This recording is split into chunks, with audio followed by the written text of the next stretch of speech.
Little girl calls the biker hotline and says he said it wouldn't hurt. What they find leaves everyone horrified. Before we dive into the story, drop a comment below and tell us where you're watching from. Enjoy the story. It was just another Tuesday morning at the Iron Guardians MC Clubhouse in Georgia. The autumn sun streamed through the windows, glinting off the chrome of parked motorcycles outside, as fresh coffee steamed in the dispatch room and the low rumble of routine chatter filled the air. For 15 years, Sarah Mama Bear Mitchell had manned the club's emergency community hotline. She had taken thousands of calls, everything from domestic disputes to stranded motorists to serious neighborhood trouble. She thought she'd heard it all, but nothing, absolutely nothing, could have prepared her for what was about to happen at 9:47 a.m. The hotline phone rang with its familiar, urgent tone. Sarah adjusted her headset with practiced efficiency, expecting another routine call about a breakdown or a request for a funeral escort. Instead, she heard something that would haunt her dreams for months to come. A tiny voice barely above a whisper trembled through the line. It was a child. A little black girl who couldn't have been older than 7 or 8 years old. "Hello, is this the biker club?" the small voice asked, filled with fear and confusion. Sarah's heart immediately softened. Children calling the Guardians were always handled with extra care. "Yes, sweetheart. This is Sarah. I'm here to help you. What's your name?" "My name is Emma," came the reply, so quiet Sarah had to strain to hear. "That's a beautiful name, Emma. Can you tell me what's happening? Are you hurt?" There was a long pause. Sarah could hear the child breathing almost as if she was trying to find courage to speak. When Emma finally responded, her words sent ice through Sarah's veins. He said it wouldn't hurt. But it did hurt. And he said, "I can't tell anyone, but I think I need help." Sarah's hands began to shake. In all her years of dispatching for the club, she had developed an instinct for recognizing when something was terribly wrong. This was one of those moments. Every alarm bell in her experienced mind was ringing. "Emma, honey, you did the right thing by calling. You're very brave. Can you tell me where you are right now? Are you safe?" "I'm in my room. He's downstairs with my mommy. They think I'm sleeping, but I'm scared to sleep." Sarah's training kicked in immediately. She began tracing the call location while keeping her voice calm and reassuring. "Emma, I want you to know that calling me was the smartest thing you could do. You're not in trouble, okay? I'm going to send someone very strong and nice to check on you. Can you stay on the phone with me?" But the line went quiet for several seconds. Sarah could hear muffled voices in the background, growing closer. "I have to go," Emma whispered urgently. "I hear footsteps. Please, please help me." The line went dead. Sarah stared at her screen in shock, her heart pounding like a drum. In 15 years of taking calls, she had never felt such a deep, visceral fear for a child's safety. The address had been traced to 2147 Maple Street, a quiet residential neighborhood she knew well. Without hesitation, she immediately radioed the closest road captain. Daniel D. Man Carter was only 3 minutes away on his custom Harley. As Sarah sent the emergency alert, Emma's voice echoed in her mind. There was something in that little girl's tone, a mixture of innocence and terror that didn't belong in any child's voice. Sarah had heard that same quality only a few times before, and it always meant the same thing. A child was in danger and needed protection immediately. She grabbed her coffee with trembling hands, knowing this call would change everything for Emma, for the bikers responding, and for herself. Little did Sarah know that this single phone call would uncover a situation that would touch the hearts of an entire community and remind everyone of the incredible courage that can live inside even the smallest, most vulnerable among us. Daniel Carter's radio crackled to life inside his helmet as he finished his morning ride. The urgency in the dispatcher's voice made him immediately downshift. Unit 23 D-Man, we have a priority call involving a child at 247 Maple Street. Possible emergency situation. Respond immediately. Daniel's stomach dropped. As a father of a 6-year-old daughter named Sophie, any call involving children hit him differently than other runs. He could picture his own daughter's face, and the thought of any child in danger made his protective instincts surge. He twisted the throttle, unleashing the roar of his V-twin engine, and raced toward Maple Street, his mind already preparing for whatever he might find. In his 5 years as a road captain for the Guardians, Daniel had learned to trust his instincts, and right now every instinct was telling him this call was going to be unlike any other. Chapter 1. The Call That Changed Everything. Before we dive into this incredible story, drop a comment below and tell us where you're watching from. We'd love to connect with you. Now, let's begin this journey together. It was just another Tuesday morning at the Iron Guardians MC Clubhouse in Georgia. The autumn sun streamed through the windows as coffee cups steamed on desks, and the usual hum of routine calls filled the air. For 15 years, Sarah Mitchell had answered thousands of calls, everything from house fires to lost pets to serious accidents.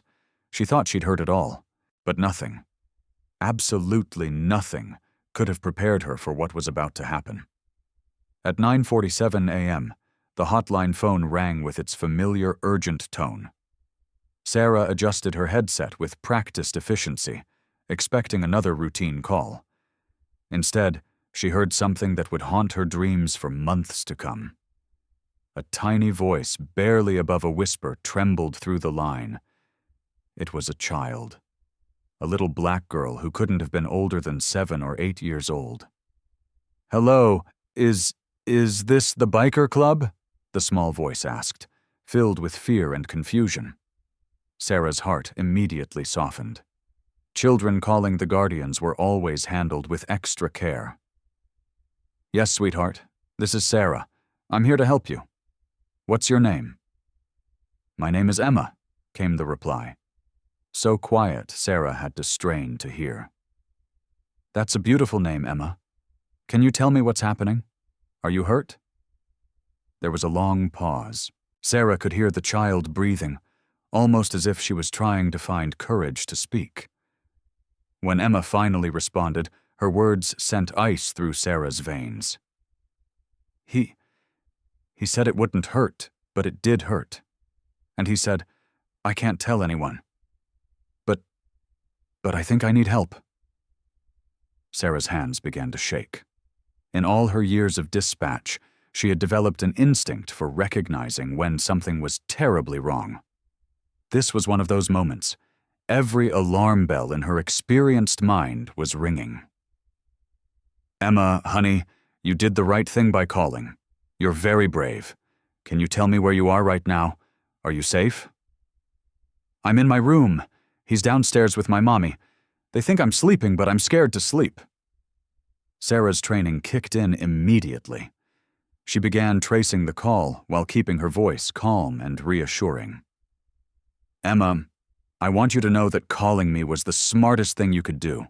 You're not in trouble, okay? I'm going to send someone very nice on a motorcycle to check on you. Can you stay on the phone with me?" But the line went quiet for several seconds. Sarah could hear muffled voices in the background growing closer. "I have to go," Emma whispered urgently. "I hear footsteps. Please help me." The line went dead. Sarah stared at her screen in shock, her heart pounding like a drum. In 15 years of taking emergency calls, she had never felt such a deep, visceral fear for a child's safety. The address had been traced to 247 Maple Street, a quiet residential neighborhood she knew well. Without hesitation, she immediately dispatched the closest unit. Road Captain Daniel D-Man Carter was only 3 minutes away. As Sarah sent the emergency alert, Emma's voice echoed in her mind. There was something in that little girl's tone, a mixture of innocence and terror that didn't belong in any child's voice. Sarah had heard that same quality only a few times before, and it always meant the same thing. A child was in danger and needed protection immediately.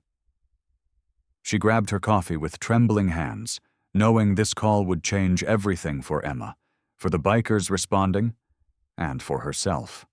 Little did Sarah know that this single phone call would uncover a situation that would touch the hearts of an entire community and remind everyone of the incredible courage that can live inside even the smallest, most vulnerable among us. Daniel Carter's radio crackled to life as he finished his morning ride. The urgency in the dispatcher's voice made him immediately pull over. Unit 23. We have a priority call involving a child at 247 Maple Street. Possible emergency situation. Respond immediately. Daniel's stomach dropped. As a father of 6-year-old Sophie, any call involving children hit him differently. He could picture his own daughter's face, and the thought of any child in danger made his protective instincts surge.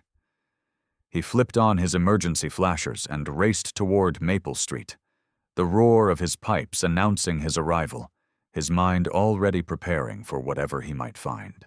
In his 5 years as a biker and community protector, Daniel had learned to trust his instincts, and right now, every instinct was telling him this call was going to be unlike any other. The silence that followed Lisa's call stretched longer than it should have. Daniel stood in the living room, his leather cut bearing the Iron Guardians patch imposing against the domestic setting. His trained eye automatically cataloged the details. Family photos lined the mantel, pictures of Lisa and a beautiful little black girl with braided hair and bright brown eyes smiling at birthday parties and playgrounds. But something felt off about the newest photos. The smiles seemed smaller, less genuine. "Emma, sweetheart," Lisa called again, her voice carrying a note of urgency that she was trying to hide. "Come say hello, please." Daniel heard soft footsteps on the stairs, slow and hesitant. Then, like a shadow emerging from the darkness, Emma Harper appeared at the bottom of the staircase.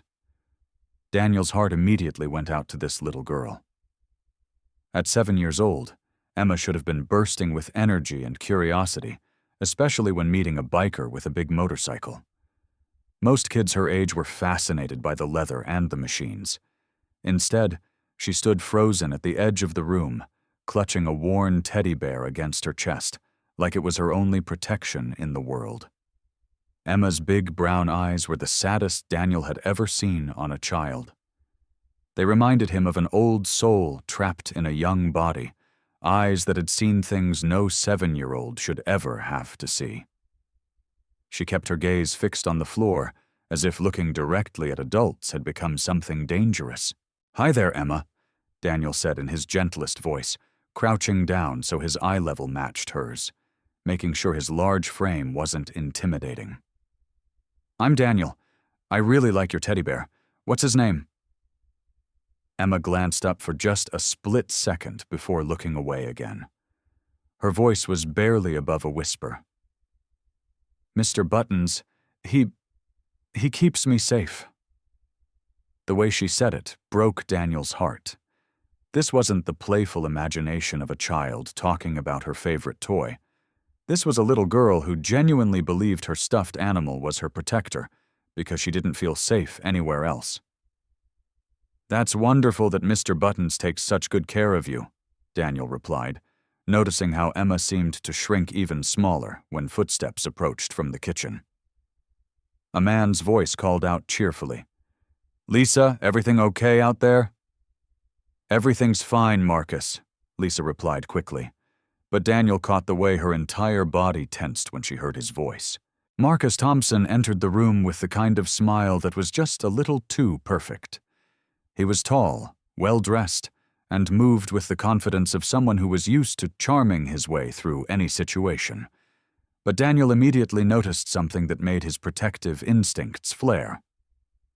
The moment Marcus appeared, Emma seemed to try to disappear entirely, pressing herself against the wall and holding Mr. Buttons even tighter. "Well, hello there," Marcus said, eyeing Daniel's leather vest with a mix of disdain and forced politeness. "Marcus Thompson, I hope there's nothing wrong in the neighborhood. I didn't expect the biker club to be stopping by." Daniel shook his hand, his grip firm, studying Marcus's face carefully. "Just following up on a call we received on the hotline. Routine check to make sure everyone's safe and sound." "A call? How strange," Marcus said, glancing at Lisa with what looked like concern, but felt more like control. "We've been having such a peaceful morning, haven't we, Emma?" When Marcus looked at her, Emma seemed to shrink even more. She nodded quickly but didn't speak. "Emma's been a little under the weather," Marcus continued smoothly. "Haven't you, sweetheart? That's why she's been so quiet lately. Kids get these moods. You know how it is." Daniel did know how it was with kids. He had a daughter the same age, and what he was seeing wasn't a mood or illness. It was fear. Pure, quiet fear. "I'm sorry you haven't been feeling well, Emma," Daniel said gently. "Sometimes when we don't feel good, it helps to talk about it. Is there anything you'd like to tell me?" Emma's eyes darted quickly to Marcus, then to her mother, then back to the floor. She shook her head almost imperceptibly. "See," Marcus said with that perfect smile. "She's just been tired. We've been taking such good care of her, haven't we, Lisa?" Lisa nodded, but Daniel could see the internal struggle playing out across her face. Something was very wrong here, and every instinct he had developed as both a father and a guardian was screaming danger. The house might have looked perfect from the outside, but inside these walls, Daniel sensed secrets that were casting shadows over a little girl's world. And he wasn't leaving until he figured out how to bring some light back into Emma's eyes. As he looked at this precious child holding her teddy bear like a lifeline, Daniel made a silent promise.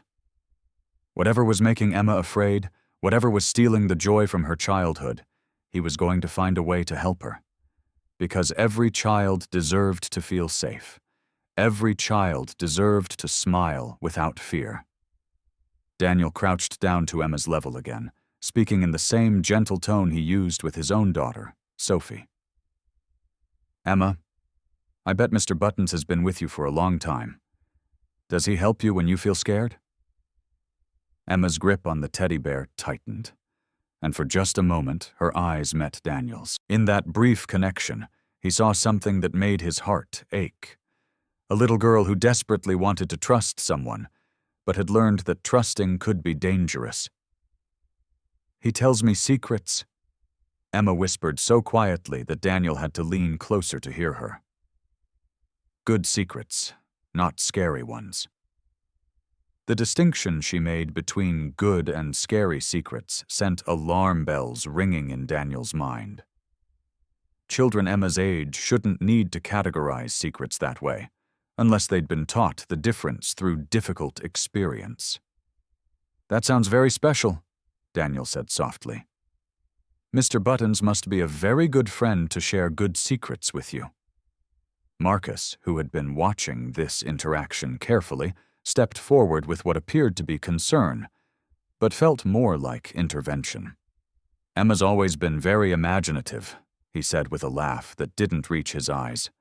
"She creates these elaborate stories about her toys. Kids, you know, sometimes it's hard to tell what's real and what's make-believe." Daniel noticed how Emma seemed to physically shrink when Marcus spoke about her. The way her shoulders hunched, how she pressed herself closer to the wall. These weren't the actions of a child who felt safe and loved by the adult in her life. "I think children's imaginations are wonderful," Daniel replied, never taking his eyes off Emma. "Sometimes kids notice things that adults miss.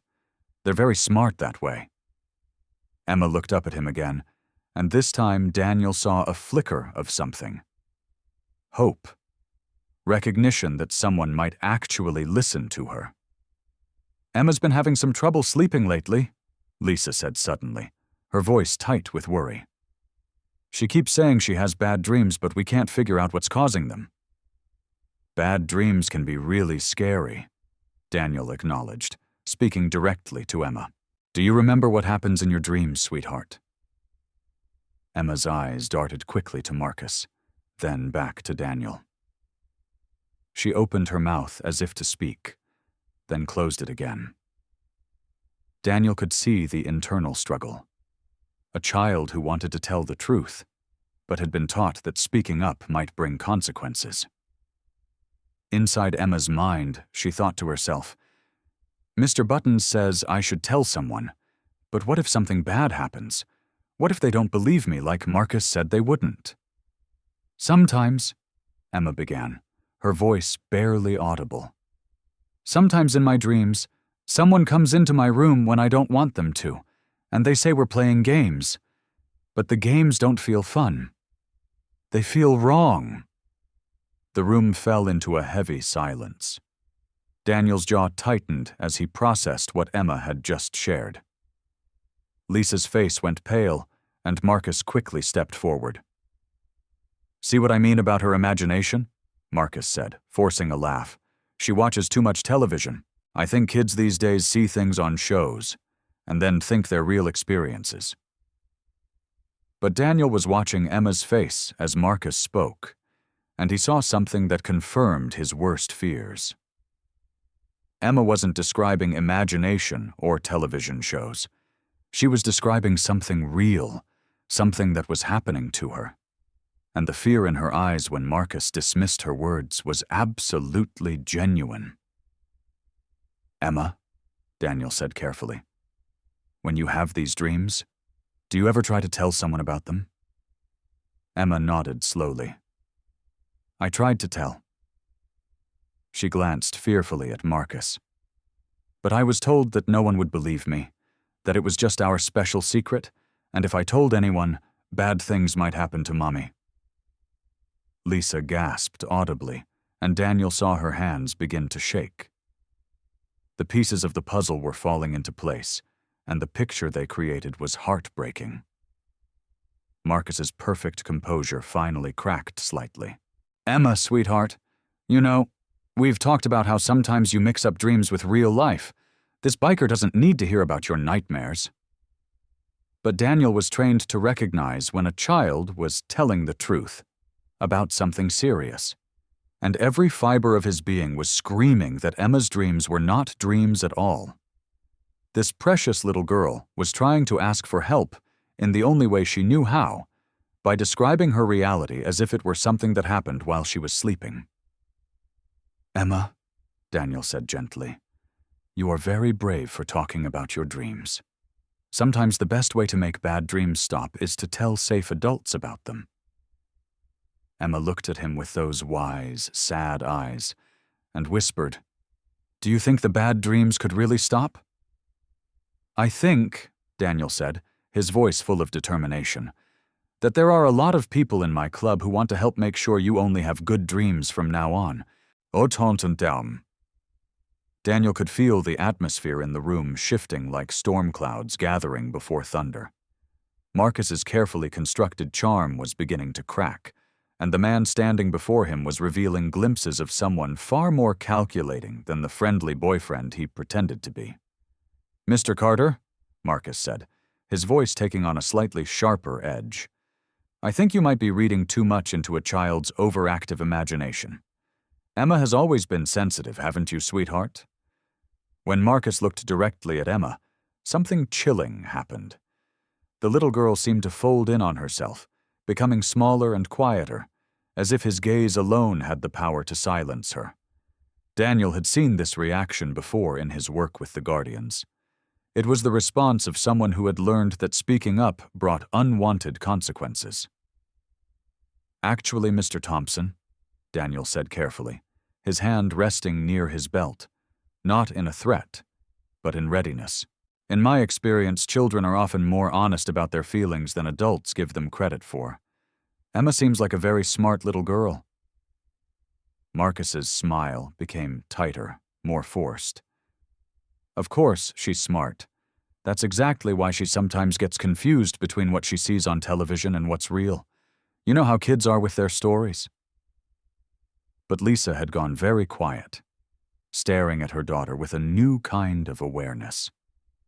Daniel could see the wheels turning in her mind, connecting dots she had perhaps been afraid to connect before. "Emma?"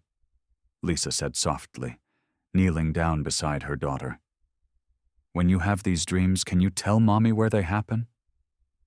Emma's eyes filled with tears, but she whispered, "In my room. When you're asleep or when you go to the store. He says it's our special time, but I don't like special time. It makes me feel yucky inside." The simple, honest words hit Lisa like a physical blow. Daniel watched as a mother's worst fears began to crystallize into terrible understanding. "That's enough," Marcus said sharply, his mask of friendliness finally slipping completely. "This conversation is getting out of hand. Emma, go to your room now." But something remarkable happened. Instead of immediately obeying, as she clearly had been trained to do, Emma looked at Daniel. In that moment, she seemed to find a small spark of courage. "I don't want to go to my room," Emma said, her voice trembling but determined. "I want to stay here with the nice biker." Marcus's face darkened. "Emma," I said, "go to your room. We don't disobey in this house." "Actually," Daniel interjected, his voice now carrying the full authority of his rank in the club, "I think Emma should stay right here. We're not finished with our conversation?"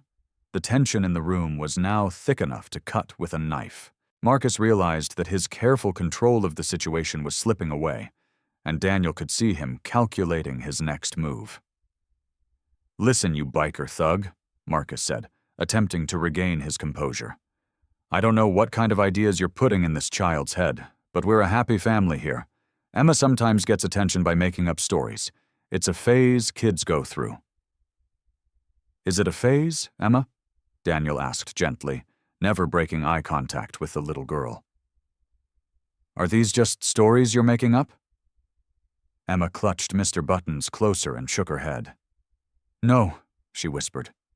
"They're not stories. They're real and they make me scared. But he told me that if I ever told anyone, something bad would happen to Mommy and we'd lose our house." Lisa gasped and covered her mouth with her hands. The manipulation was now crystal clear. Marcus had used Emma's love for her mother and fear of losing their home to keep her silent about whatever had been happening. "You promised you'd keep our secrets, Emma," Marcus said, his voice low and threatening despite Daniel's presence. "Remember what we talked about?" But for the first time since Daniel had arrived, Emma stood a little straighter. She looked directly at Marcus and said something that took incredible courage for a 7-year-old girl. "I don't want to keep scary secrets anymore. The biker man said there are people who can help make the bad dreams stop." Daniel felt a surge of pride and protective fury all at once. This brave little girl was finally finding her voice, and he was going to make sure that voice was heard and protected. "That's right, Emma," Daniel said firmly, "and I promise you that from this moment on, you will never have to keep scary secrets again." Marcus's carefully constructed world was collapsing around him, and everyone in the room could feel it. The question now was what he would do when cornered. The silence in the room was deafening. Lisa stared at her daughter with tears streaming down her face, finally seeing the truth she had been too afraid to acknowledge. Her hands trembled as she reached toward Emma, who instinctively stepped closer to Daniel's sturdy leather-clad legs. "Emma, baby," Lisa whispered, her voice breaking. "Mommy is so sorry. I should have listened. I should have seen." Marcus stood frozen, realizing that his carefully built world of lies was crumbling around him. For months, he had convinced Lisa that Emma was just going through a phase, that her changes in behavior were normal childhood adjustments. He had been so skilled at explaining away every red flag that Lisa had ignored her own maternal instincts. "This is ridiculous," Marcus said, but his voice lacked the confidence it had carried just minutes before. You're all overreacting to a child's imagination. Emma, tell them you were just making up stories. But Emma, emboldened by Daniel's presence and her mother's tears of recognition, shook her head firmly. No, Marcus, I'm not making up stories, and I'm not going to lie anymore. Daniel felt his heart swell with pride for this incredibly brave little girl. At 7 years old, Emma was showing more courage than many adults he knew. She was standing up to someone who had taught her to be afraid, and she was doing it to protect herself and help her mother see the truth. Lisa, Daniel said gently, I think it would be good if you and Emma came with me to the clubhouse. We have specially trained people there who are experts at helping children and families in situations like this. No, Marcus said sharply, the panic now clear in his voice. They're not going anywhere. This is our home and this is our family. You have no right to— Actually, Daniel interrupted, his voice calm but firm, stepping between Marcus and the females. I have every right to ensure the safety of a child who has expressed fear and asked for help. That's exactly what the guardians do. Emma tugged on Daniel's leather sleeve. When he bent down to her level, she whispered, Mr. Daniel, will Mommy and I be safe? Marcus said that if I ever told anyone our secrets, something really bad would happen. Daniel's heart broke at the fear in her voice, but he spoke with absolute certainty. Emma, I promise you that you and your mommy are going to be completely safe. There are lots of bikers whose job it is to protect children, and we're all going to make sure nothing bad happens to you. Lisa finally found her voice. Marcus, I need you to leave now. Please, I need to think. I need to figure out how I missed this, how I let this happen to my baby. Marcus's facade of charm was completely gone now, replaced by something colder and more calculating. Lisa, you're making a huge mistake. Think about what you're throwing away. Think about your situation before I came along. Remember how desperate you were?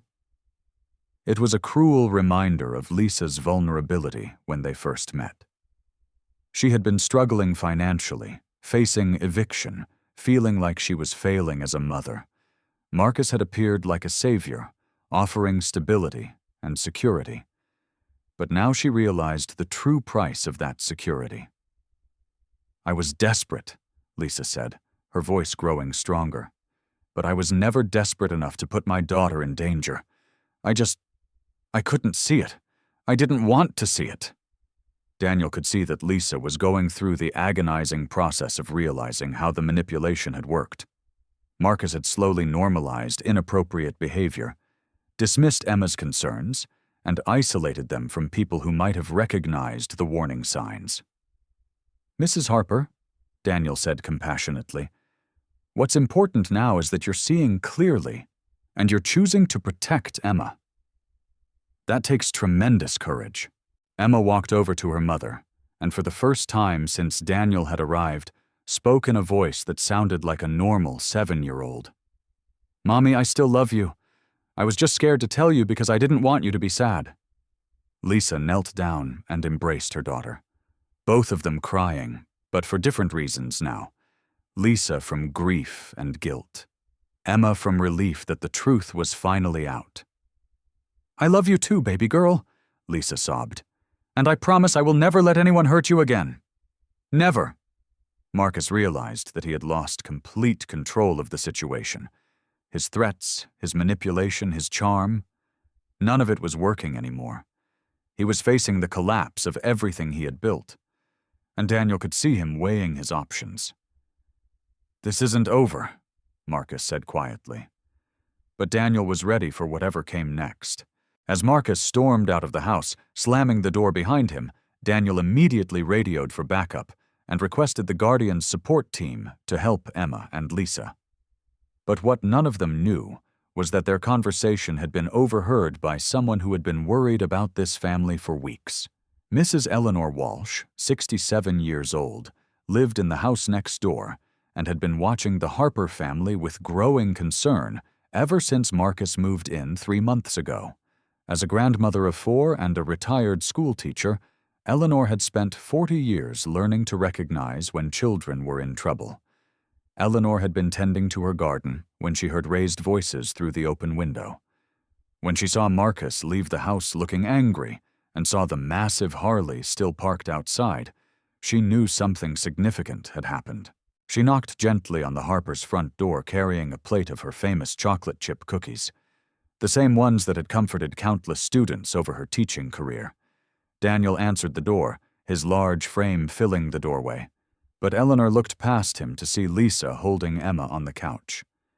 Both of them looking exhausted, but somehow lighter than they had in months. "I'm Eleanor Walsh from next door," she said kindly to the biker. "I hope I'm not intruding, but I wanted to make sure everyone was okay. I've been worried about you all for quite some time." Lisa looked up with surprise. "Worried about us?" Eleanor stepped into the living room, her grandmother's instincts immediately focusing on Emma. "Hello, sweetheart," she said to Emma, with the warm smile that had made her beloved by students for decades. "I've seen you playing in your yard, and I've been hoping we could be friends." Emma, still clinging to Mr.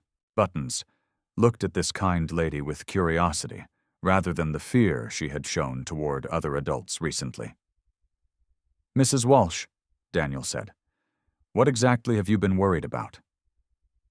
Eleanor sat down carefully, choosing her words thoughtfully. "Well, I've lived in this neighborhood for 30 years, and I know the sounds of a happy home versus something else. Since Mr. Thompson moved in, things changed.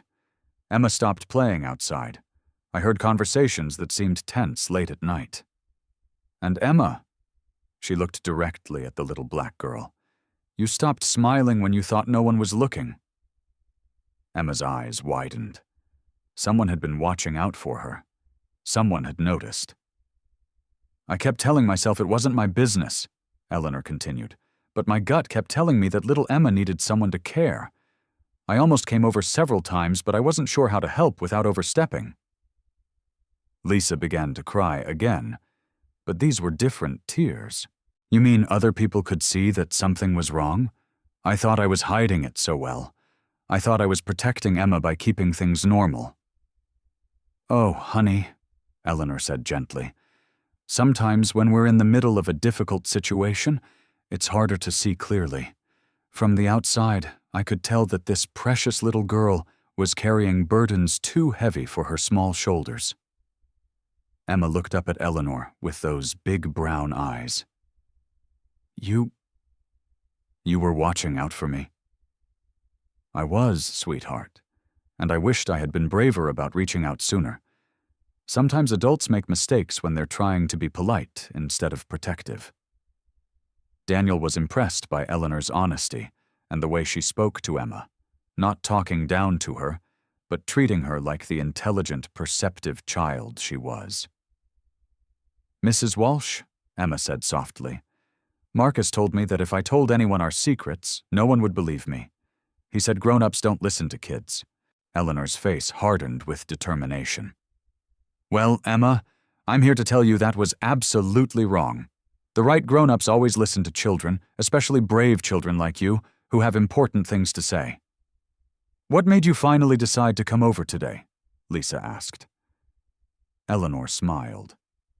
"When I saw this young man's motorcycle was still here after so long, and when I saw Marcus leave looking upset, I knew something had changed.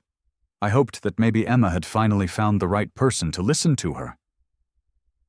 Emma walked over to Eleanor, and to everyone's surprise climbed up onto her lap. "You have a nice voice," Emma said. "It sounds like my grandma's voice before she went to heaven." Eleanor's eyes filled with tears as she gently stroked Emma's braided hair.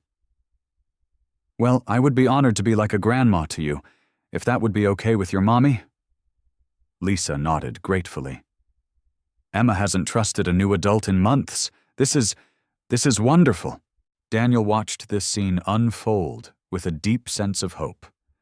Emma was surrounded by people who genuinely cared about her well-being. Eleanor represented something crucial: the community support that every family needed, the extra eyes and ears that helped keep children safe. Mrs. Walsh, Daniel said, would you be willing to stay with Lisa and Emma while I handle some official club business? They could probably use a friend right now. I wouldn't be anywhere else, Eleanor replied firmly. Emma, would you like to help me make some tea? I think your mommy could use something warm and comforting. The next morning, Daniel returned to the Harper house with Dr. Patricia Evans, a child psychologist who worked closely with the Iron Guardians, to help young people feel safe enough to share their experiences. Eleanor had stayed overnight sleeping on the couch to make sure Emma and Lisa felt protected. Daniel found Emma in the kitchen sitting at the table with Eleanor, carefully coloring a picture. For the first time since he'd met her, Emma looked like a normal 7-year-old. Her shoulders weren't hunched with fear, and she was humming softly to herself. Good morning, Emma, Daniel said gently. I brought someone very nice to meet you. This is Dr. Evans, but you can call her Dr. Patricia. She's really good at helping kids talk about things that might be confusing or scary. Emma looked up from her coloring, still clutching Mr. Buttons, but her curiosity was stronger than her fear now. Is she like a regular doctor? Not exactly, Dr. Patricia said with a warm smile, sitting down at Emma's level. I'm the kind of doctor who helps feelings get better, not just bodies, and I really love that beautiful picture you're drawing. Is that your house? Emma nodded. It's my house, but I'm making it different. See?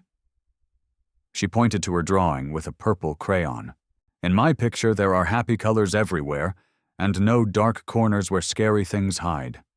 The simple statement made everyone in the room understand how deeply Marcus' presence had affected this little girl's sense of safety in her own home. That sounds like a wonderful way to make your house feel better, Dr. Patricia said. Emma, I was wondering if you could help me understand something. Mr. Daniel told me that you mentioned some games that didn't feel fun. Could you tell me about those? Emma's coloring slowed down, and she glanced toward her mother, who was sitting nearby with tears in her eyes.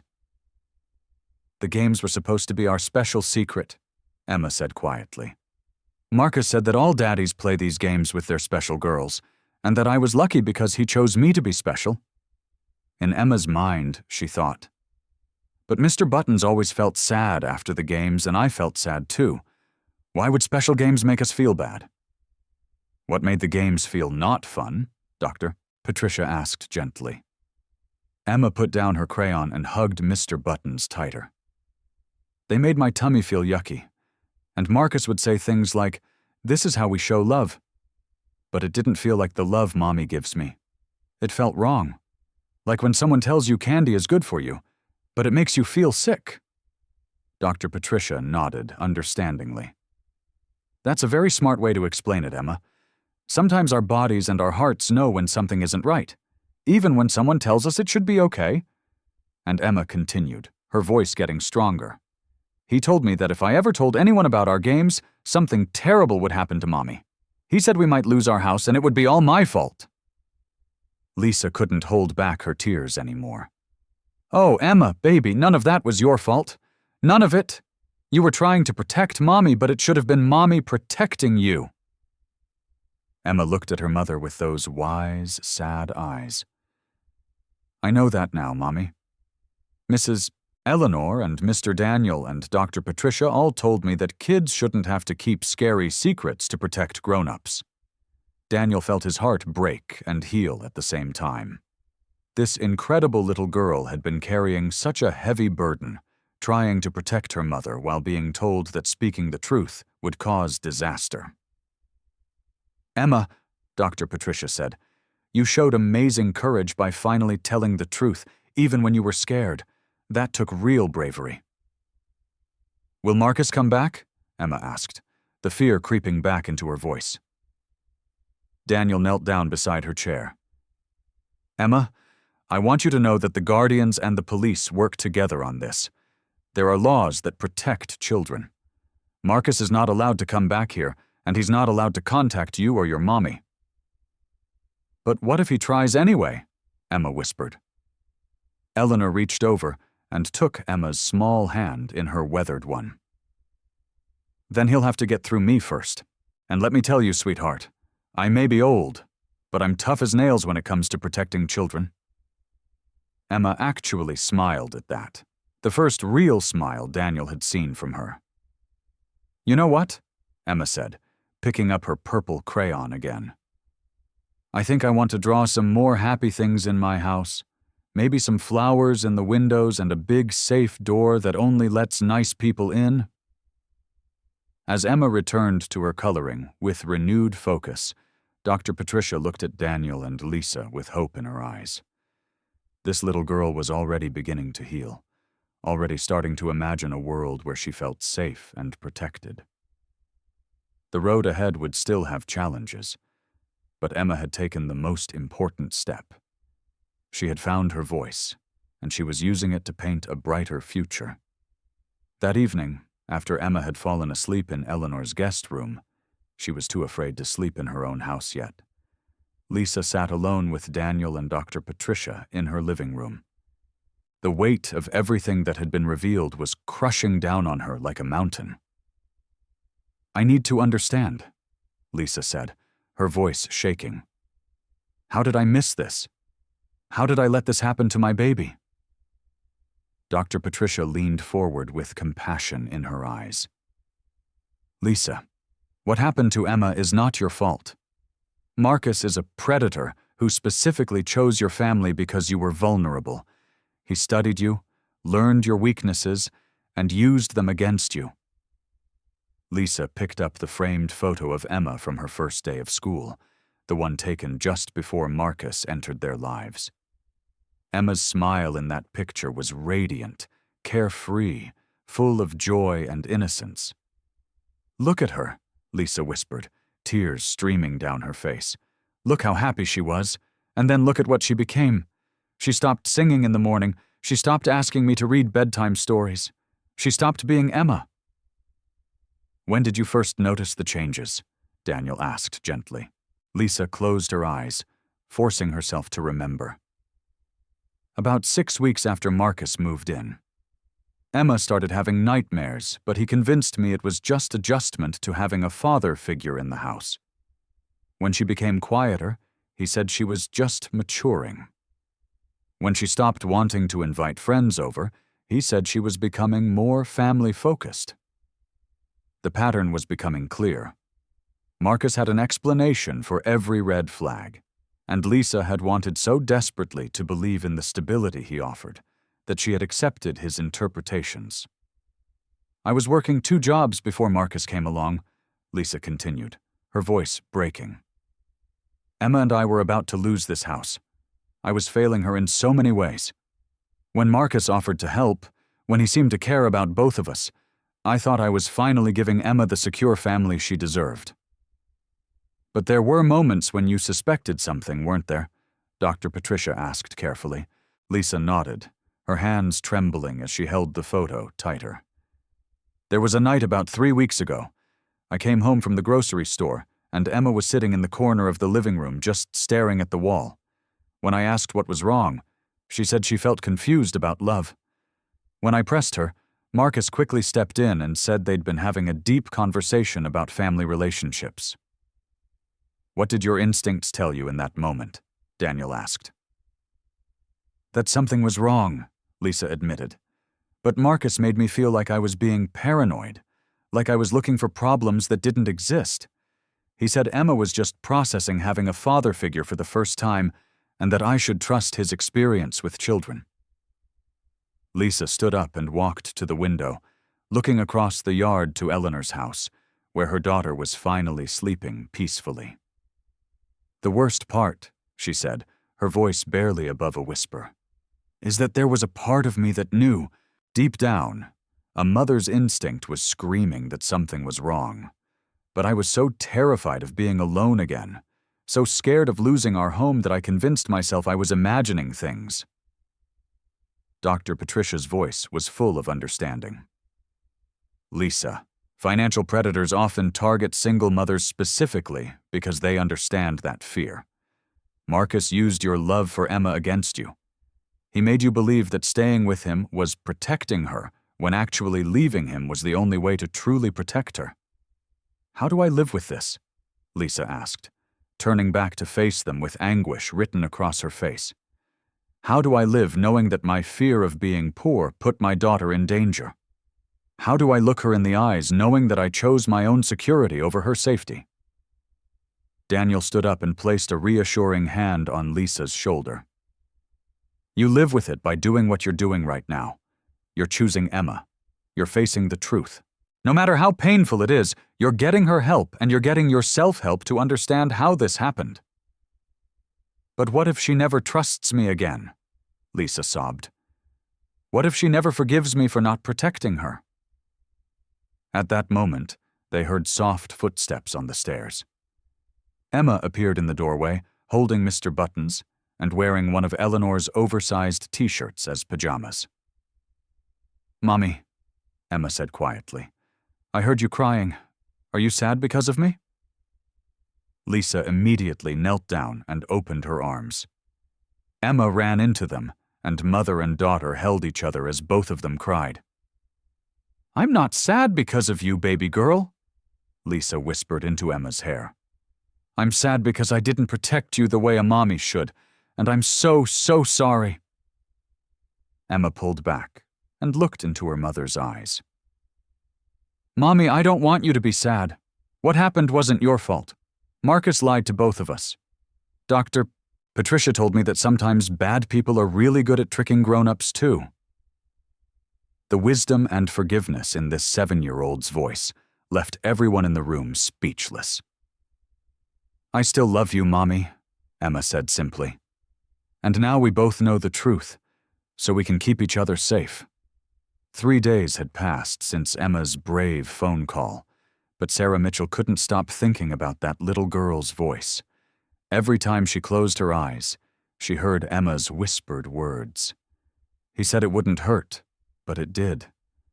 Sarah had been a guardian's dispatcher for 15 years, and she had learned to leave club business at the clubhouse. But this case was different. This case had followed her home into her dreams, into her heart. She sat at her kitchen table at 2 a.m., surrounded by old files and research papers about children in danger. Her husband, Mike, a former road captain himself, found her there with her laptop open and a cold cup of coffee beside her. Sarah, honey, you need to get some sleep, Mike said gently, sitting down beside her. You've been researching non-stop since Tuesday.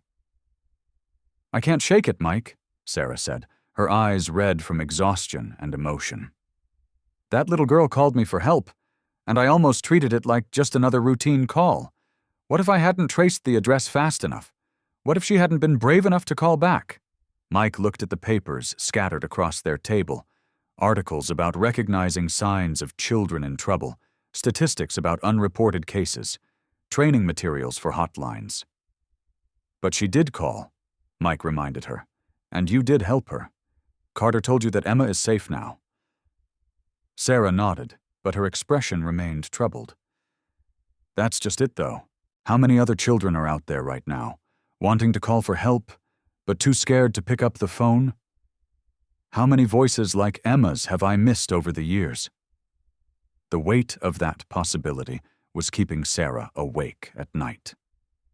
The next morning, Sarah arrived at the clubhouse with a new sense of purpose. She approached the club president, Rodriguez, with a proposal that had been forming in her mind for days.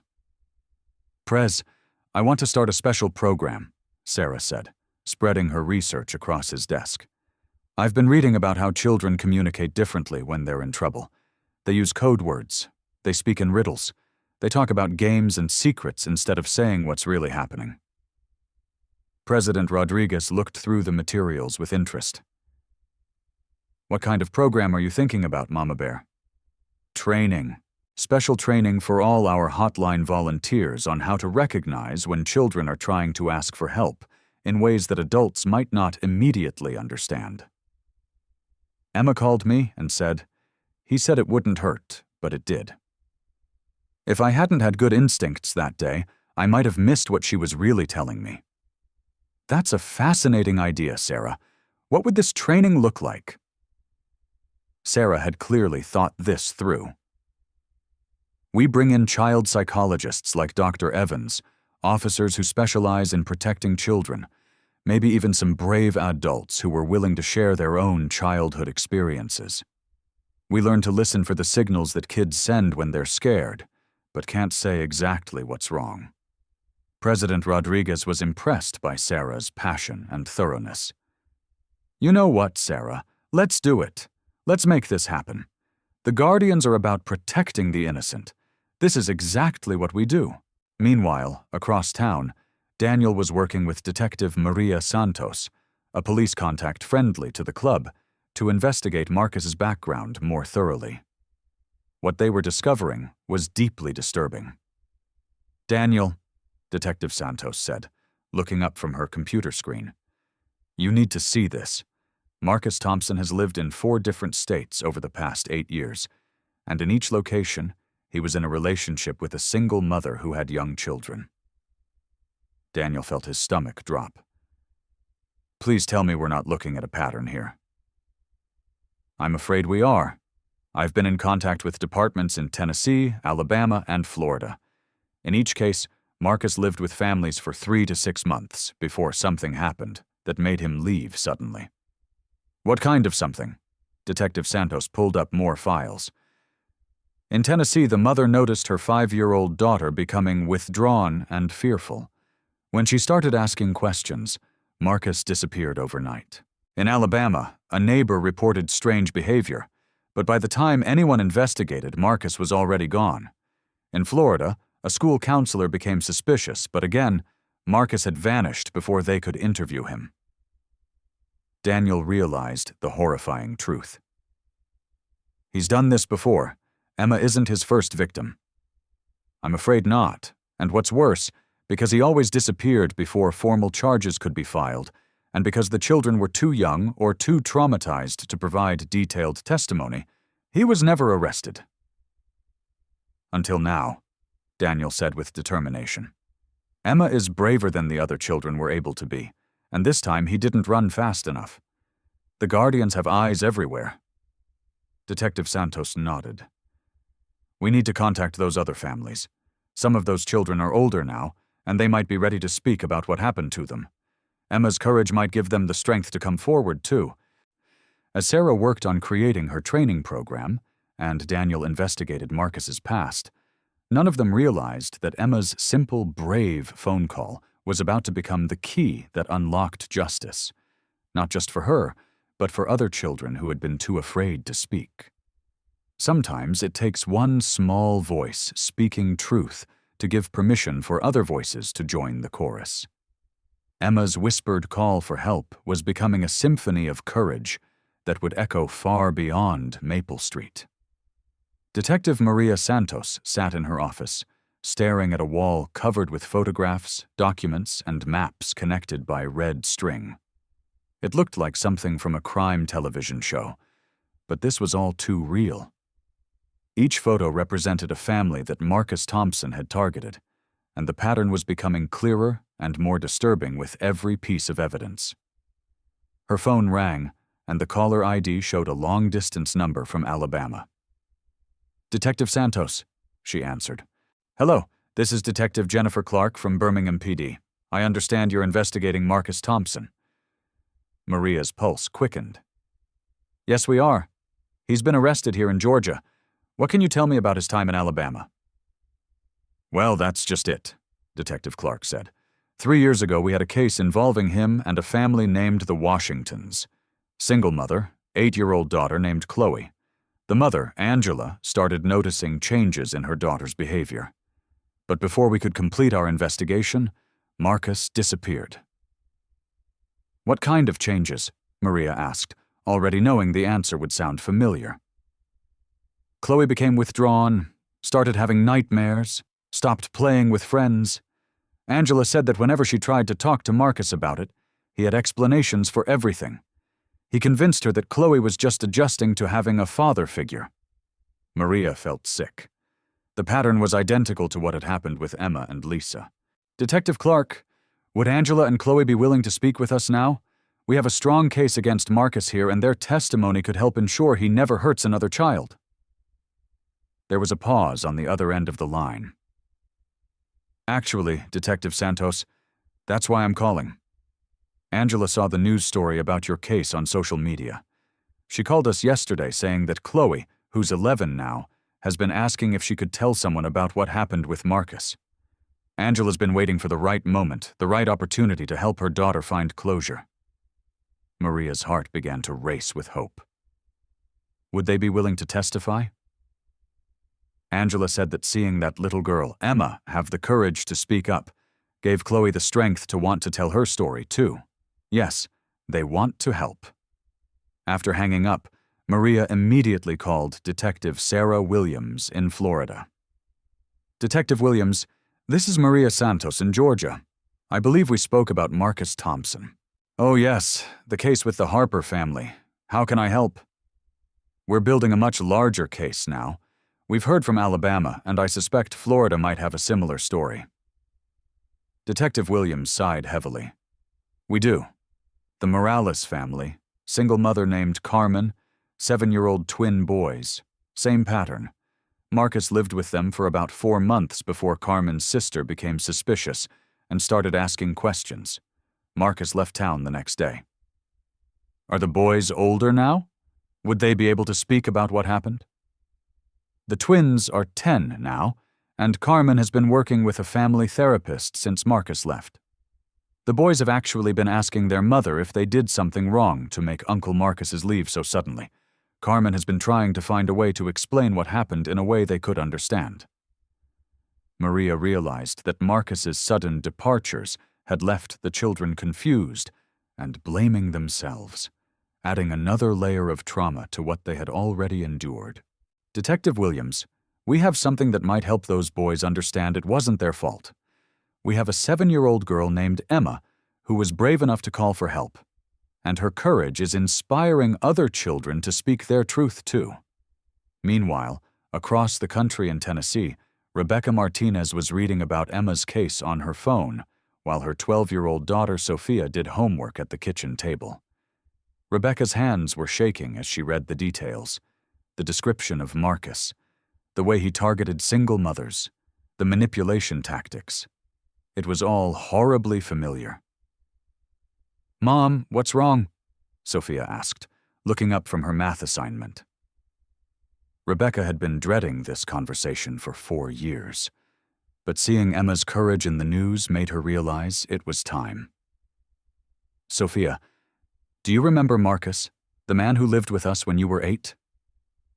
Sophia's expression immediately changed. Her shoulders tensed, and she looked down at her homework. "Yeah, I remember him." "Honey, I need you to know that if anything happened during that time that made you feel uncomfortable or scared, it wasn't your fault. And if you ever want to talk about it, I'm ready to listen." Sophia was quiet for a long moment. Then she looked up at her mother with tears in her eyes. "Mom, I saw the news about that little girl, Emma, who called the bikers. Is that why you made Marcus leave so suddenly?" Rebecca's heart broke as she realized her daughter had been carrying questions and confusion about Marcus's departure for 4 years. "Yes, sweetheart. I started to suspect that Marcus wasn't the good person he pretended to be. I was trying to protect you, but I realize now that leaving you with questions might have been just as hard as what happened." "I want to be brave like Emma," Sophia said quietly. "I want to help make sure Marcus can't hurt any more kids." As phone calls were made and families in multiple states began to speak with detectives, Emma's single brave phone call was creating a network of truth-telling that stretched across the country. Children who had been too afraid to speak were finding their voices. Mothers who had blamed themselves were finding support. And the guardians, along with law enforcement, were building an ironclad case against a predator who had thought he was untouchable. Emma's whispered words, "He said it wouldn't hurt, but it did," had become the first domino in a chain reaction that would ensure Marcus Thompson could never harm another child again. 1 week after her brave phone call, Emma was sitting in Dr. Patricia's office, carefully arranging a dollhouse that the therapist used to help children express their feelings. For the first time since Daniel had met her, Emma was moving with confidence, placing tiny furniture exactly where she wanted it. "This is the living room," Emma explained to Dr. Patricia. "And this is where only nice people are allowed to sit. And this," she moved a small bed into a corner room, "is where the little girl sleeps, and no one comes in unless she says it's okay." Dr. Patricia smiled at the way Emma was rebuilding her world piece by piece, with safety and control at the center. "Emma," Dr. Patricia said gently, "Mr. Daniel has something very special to tell you. Would you like to hear it?" Daniel had been sitting quietly in a corner chair, watching Emma play with wonder at how much she had changed in just 1 week. The frightened, silent little girl was becoming confident and expressive again. "Emma," Daniel began, "do you remember when you called me on the hotline and you were scared to tell me what was happening?" Emma nodded, still arranging the dollhouse. "I was scared Marcus was right, that no one would believe me." "Well, something amazing has happened because you were so brave. Other children heard about your courage and they decided to be brave too." Emma looked up from the dollhouse with curiosity. "Other children?" "Yes," Daniel continued. "There are children in other states in Alabama, Florida, and Tennessee who had similar scary experiences with Marcus. But they were too afraid to tell anyone just like you were. When they heard about how brave you were, they found the courage to tell their stories, too." Emma's eyes grew wide. "Really? There are other kids like me?" Dr. Patricia leaned forward. "Emma, your phone call didn't just help you and your mommy. It helped children across the entire country. You started something very important." Emma was quiet for a moment, processing this information. Then she asked, "Were the other kids scared like I was?" "Yes, they were," Daniel replied. "But when they saw how brave you were, they realized they could be brave too. You showed them that telling the truth, even when it's scary, is the right thing to do." Emma carefully placed a tiny family in the dollhouse living room. A mother, a little girl, and a biker figure. "Dr. Patricia," Emma said thoughtfully, "could I talk to the other kids? Could I tell them that it gets better after you tell the truth?" Dr. Patricia exchanged a meaningful look with Daniel. "Would you like to do that, Emma?"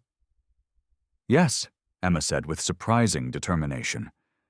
"I want them to know that they're not alone, and I want them to know that the scared feelings go away when nice adults believe you."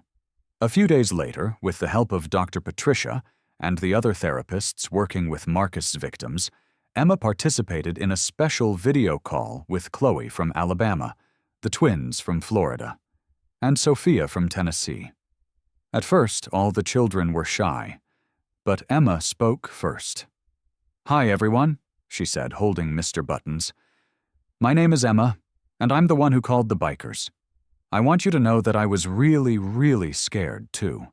One by one, the other children began to share their experiences.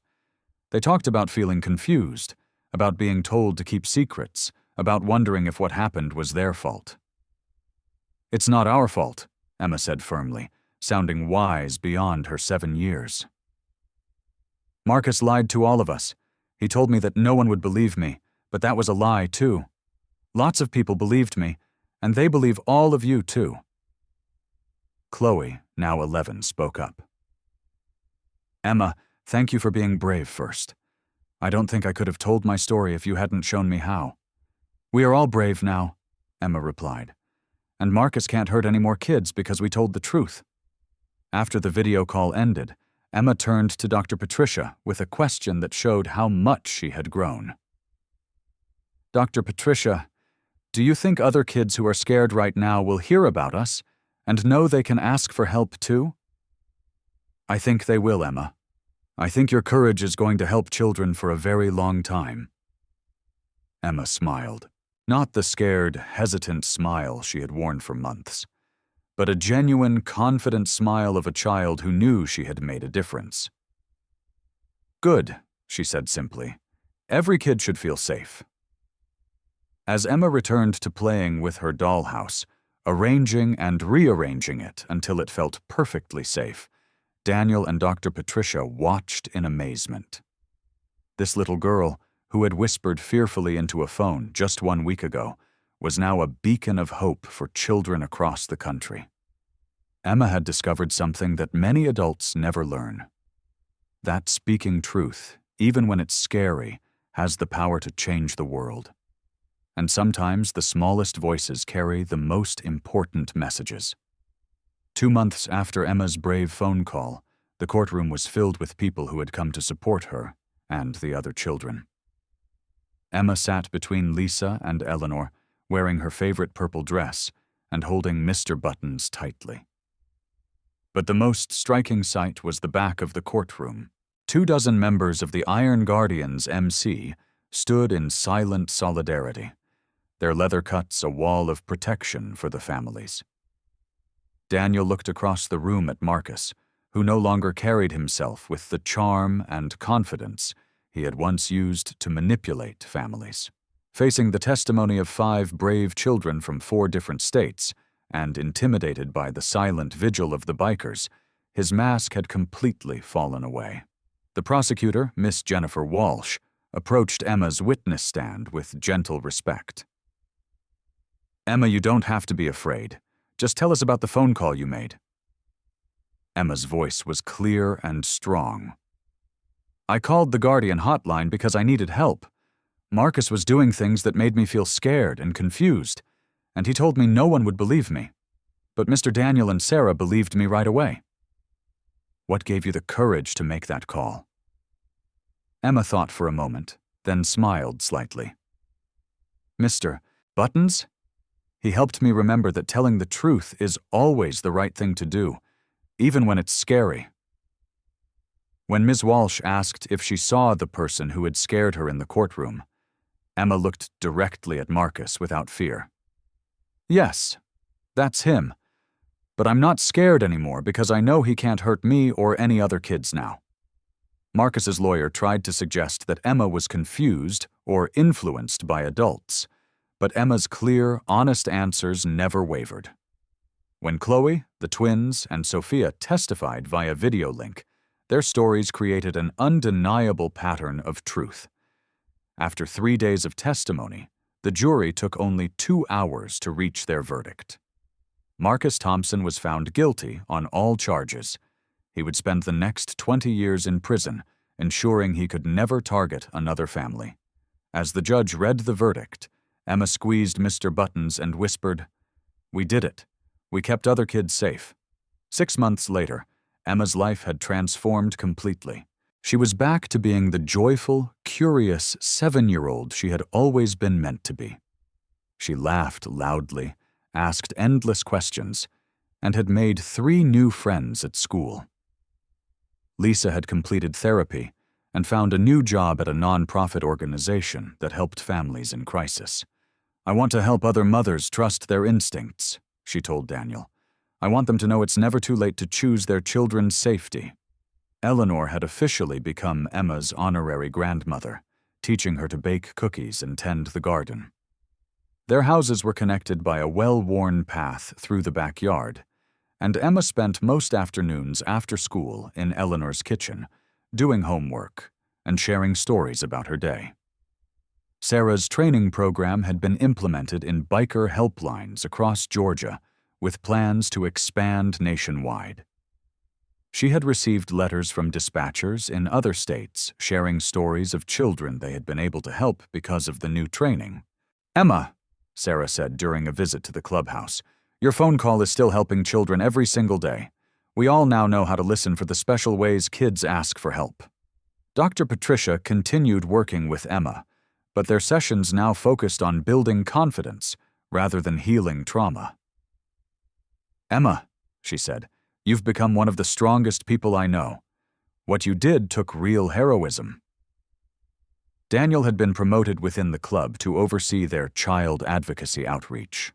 On his office wall hung Emma's drawing of a biker helping a little girl with the words, "Thank you for believing me," written in purple crayon. Emma's story had been featured in a children's safety program that taught kids about the difference between good secrets and scary secrets, and how to recognize trusted adults who would always believe them. But the most important change was the simplest one. Emma felt safe.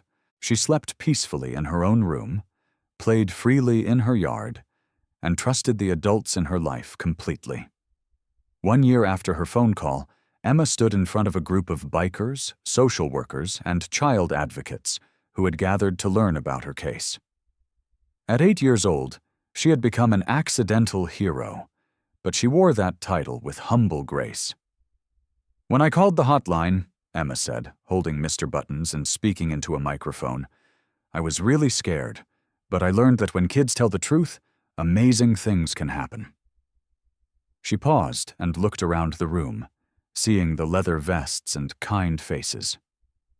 "5 kids found their voices because I found mine first, and now Marcus can't hurt anyone anymore. That makes me feel really good inside." The audience was completely silent, many wiping away tears as they listened to this extraordinary black child. "I want other kids to know that if something makes them feel scared or uncomfortable, they should tell a grown-up they trust. And if that grown-up doesn't believe them, they should tell another one and another one until someone listens." Emma's final words rang through the room with the power of absolute truth. Every child deserves to feel safe and loved, and sometimes one small voice speaking up can change everything. After the presentation, Emma returned to being a normal 8-year-old, playing with friends and helping Eleanor in the garden. But her impact continued to ripple outward. The Emma Harper Foundation was established to train bikers and professionals in recognizing signs of children in distress. Sarah's training program was adopted by clubs in all 50 states. Daniel's specialized unit became a model for biker advocacy groups nationwide. Most importantly, children everywhere learned Emma's lesson, that their voices matter, that truth has power, and that there are always adults ready to believe them and keep them safe. As Emma blew out the candles on her 9th birthday cake, surrounded by the people who loved and protected her, she made a wish, not for herself, but for every child in the world to feel as safe and happy as she did in that moment. Her story proved that sometimes the smallest voices carry the most important messages, and that one moment of courage can light up the darkness for countless others. Emma had found her voice, and in doing so she had given voice to children everywhere.